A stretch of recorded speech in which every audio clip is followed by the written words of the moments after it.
हरि ओम श्री गणेशाय नमः। ओम श्री परमात्मने नमः। ओम नमो भगवते वासुदेवाय।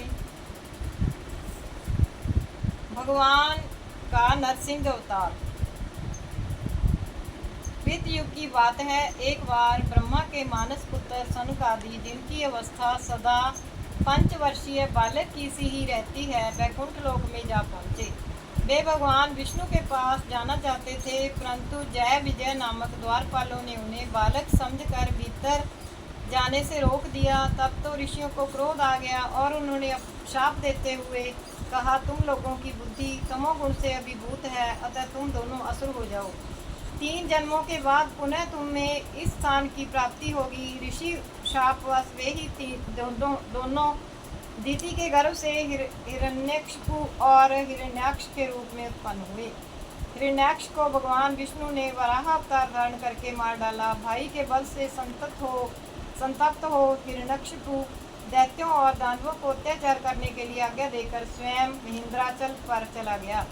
उसके हृदय में वैर की आग धधक रही थी, अतः वह विष्णु से बदला लेने के लिए घोर तपस्या में संलग्न हो गया।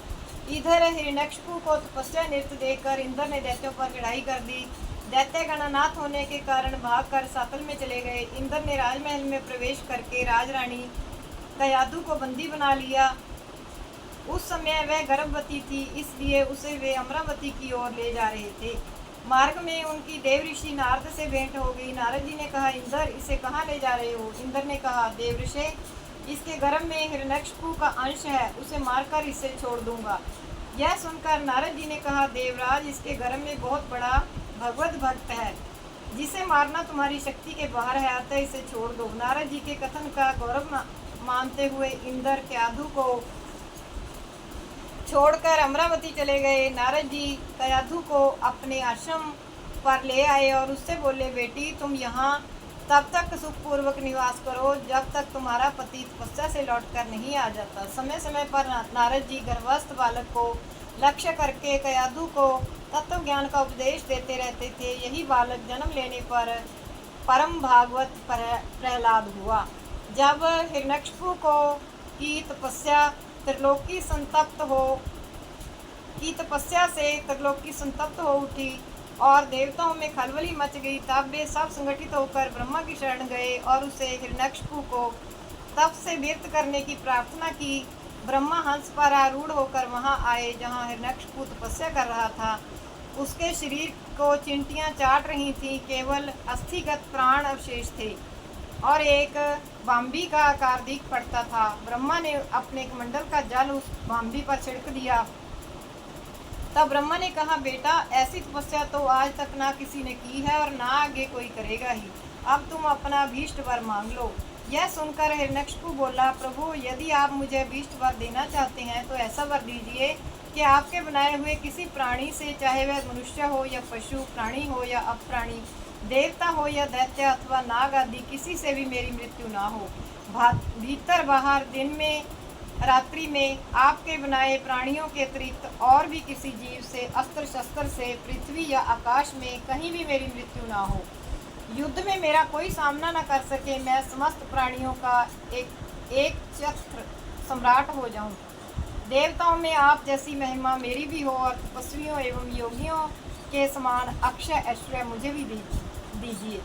ब्रह्मा उसकी तपस्या से प्रसन्न तो थे ही, अतः उसे मुंह मांगा वरदान देकर वहीं अंतर्धान हो गए। हिरण्यकशिपु अपनी राजधानी में चला आया। कयाधु भी नारद जी के आश्रम से राजमहल में आ गई। उसके गर्भ से भागवत रत्न प्रहलाद उत्पन्न हुए।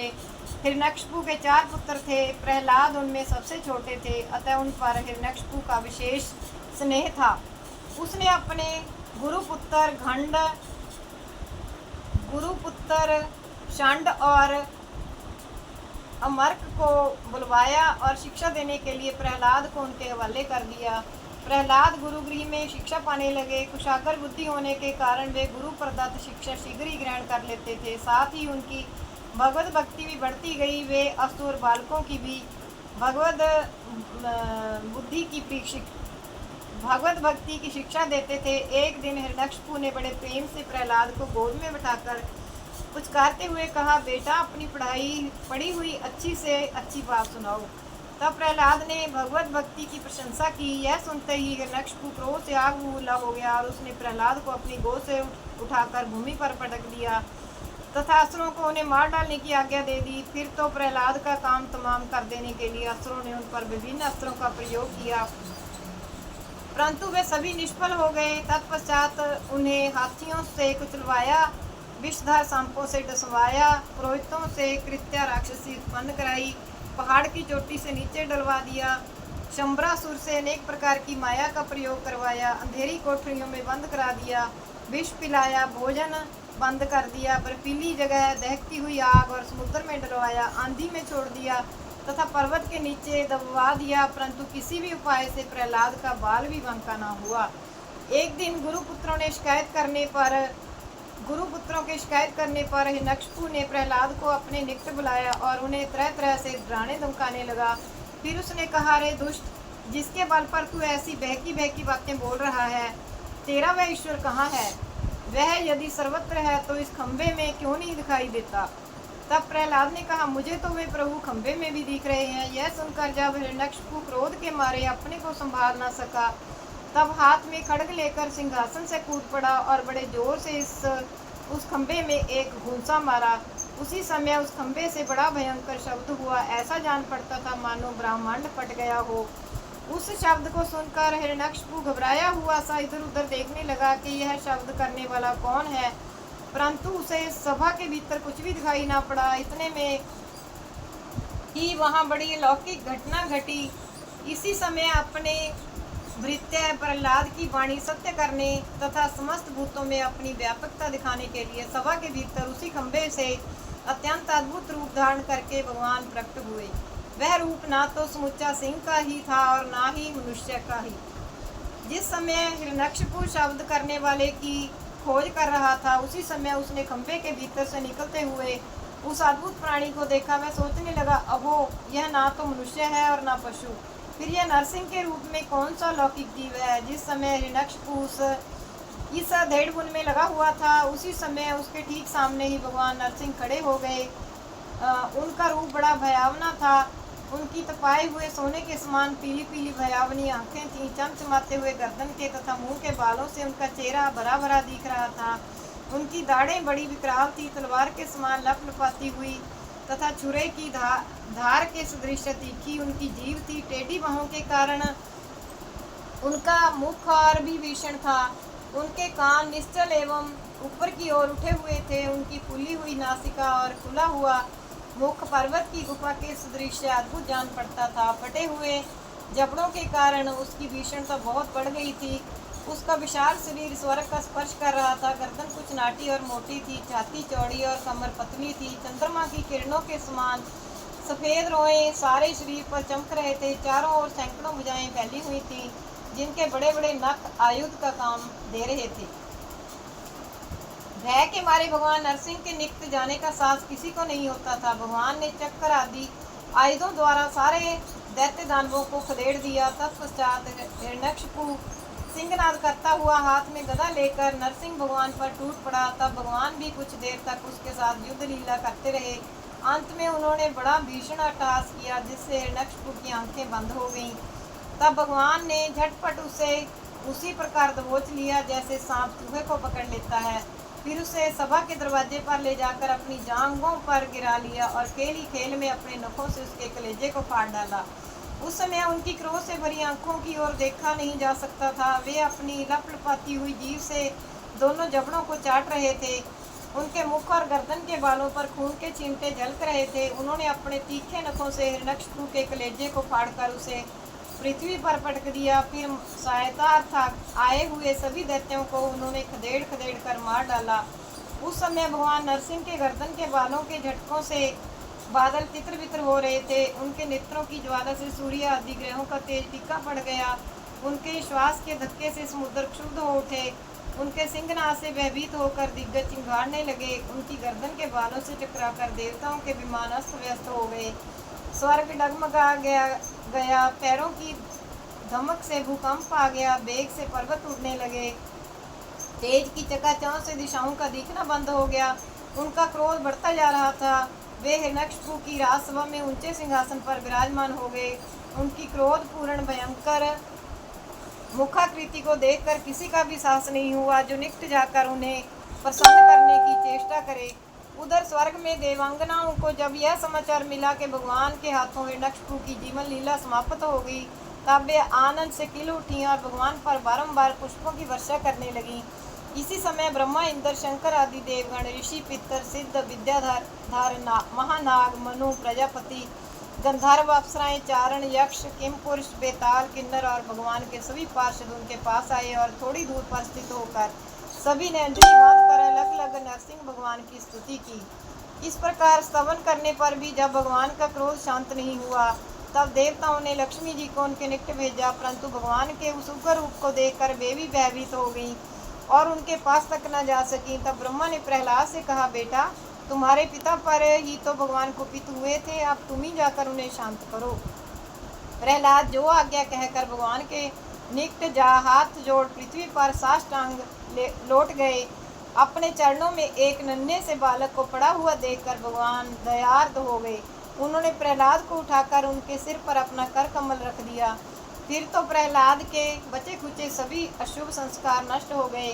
तत्काल उन्हें परम तत्व का साक्षात्कार हो गया। उन्होंने भावपूर्ण हृदय तथा निर्निमेष नयनों से भगवान को निहारते हुए प्रेम गदगद वाणी से स्तुति की। प्रहलाद द्वारा की गई स्तुति से नरसिंह भगवान संतुष्ट हो गए और उनका क्रोध जाता रहा। तब वे प्रेम से भरकर प्रसन्नता पूर्वक बोले, भद्र प्रहलाद, तुम्हारा कल्याण हो। असुरोत्तम, मैं तुम पर अत्यंत प्रसन्न हूँ। तुम्हारी जो अभिलाषा हो मांग लो, मैं मनुष्यों की कामना पूर्ण करता हूँ। आयुष्मान, जो मुझे प्रसन्न नहीं कर लेता उसके लिए मेरा दर्शन दुर्लभ है, परंतु जब मेरे दर्शन हो जाते हैं तब प्राणी के हृदय में किसी प्रकार की जलन नहीं रह जाती। मैं समस्त मनोरथों को पूर्ण करने वाला हूँ, इसलिए सभी कल्याणकामी परम भाग्यवान साधु जन जितेंद्रिय होकर अपनी समस्त वृत्तियों से मुझे प्रसन्न करने का ही प्रयत्न करते हैं। तब प्रहलाद ने कहा, मेरे वरदानी श्रोमणी स्वामी, यदि आप मुझे मुँह मांगा वरदान देना चाहते हैं तो ऐसी कृपा कर दीजिए कि मेरे हृदय में कभी किसी कामना का बीज अंकुरित ही ना हो। यह सुनकर नरसिंह भगवान ने कहा, वत्स प्रहलाद, तुम्हारे जैसे एकांत प्रेमी भक्त को यद्यपि किसी वस्तु की अभिलाषा नहीं रहती, तथापि तुम केवल एक मनमंत्र तक मेरी प्रसन्नता के लिए इस लोक में दैत्याधिपति के समस्त भोग स्वीकार कर लो।